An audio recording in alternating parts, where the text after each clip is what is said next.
A Procuradoria-Geral da República trouxe novas imagens que mostrariam aí a omissão dos policiais naquela ação do 8 de janeiro?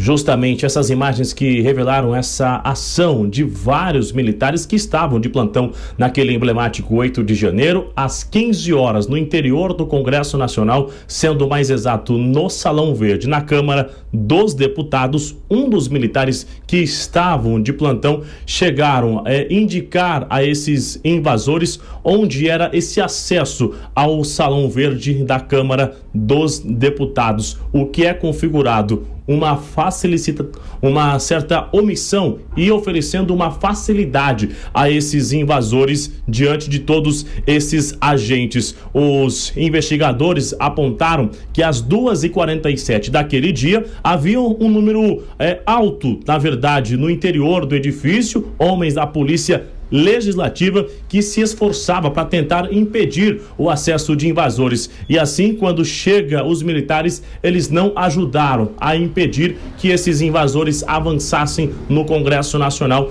E o resultado a gente já viu aqui no jornalismo da Jovem Pan: invadiram o Congresso Nacional, a Suprema Corte e o Palácio do Planalto. Nos últimos 8 meses, diversos episódios envolvendo a Polícia Militar do Distrito Federal, e na última sexta-feira outros 7 militares acabaram se tornando alvo de mais uma investigação. Várias conversas que foram enviadas e, segundo a investigação, as conversas que eram enviadas, que eram movimentadas, logo eram apagadas. Uma tentativa de esconder essa articulação ou até mesmo esse planejamento, ou melhor, uma ausência de planejamento sobre o reforço na segurança do 8 de janeiro. Esse assunto ainda vai render e muito, e o nosso jornalismo segue de olho aqui nessa investigação. Evandro?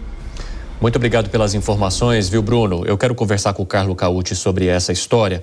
O Cauti, ali na denúncia feita pela Procuradoria-Geral da República ao Supremo Tribunal Federal, os procuradores elencam uma série de mensagens, de áudios e também de vídeos que eram compartilhados por esses policiais militares, por esses oficiais da alta cúpula da Polícia Militar do Distrito Federal.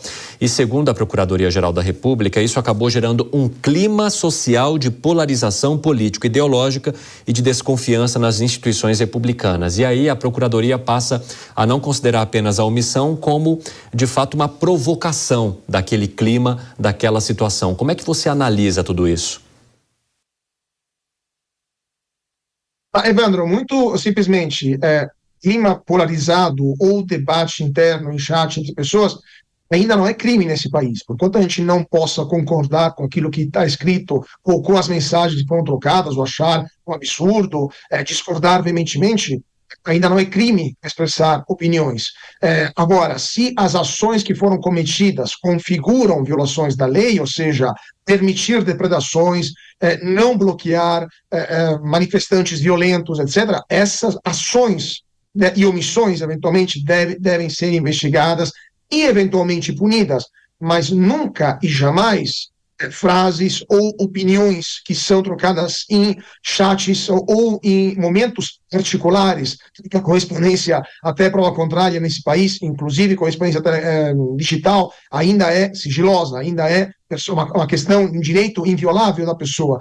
Então, é algo muito complicado de entender como, numa peça da Procuradoria-Geral da República, se identifica o clima que eventualmente seria criado por oficiais da Polícia Militar, de novo, em chats privados, em grupos privados, e que teria criado esse momento, né, de violência generalizada. Não foi isso, evidentemente, que eu criou. Agora, se eles não atuaram e não obedeceram a ordens, eventualmente, ou se a direção da Polícia Militar não ordenou a limitação dos atos violentos lá em Brasília, esses atos, omissões, esses sim, eventualmente deverão ser investigados.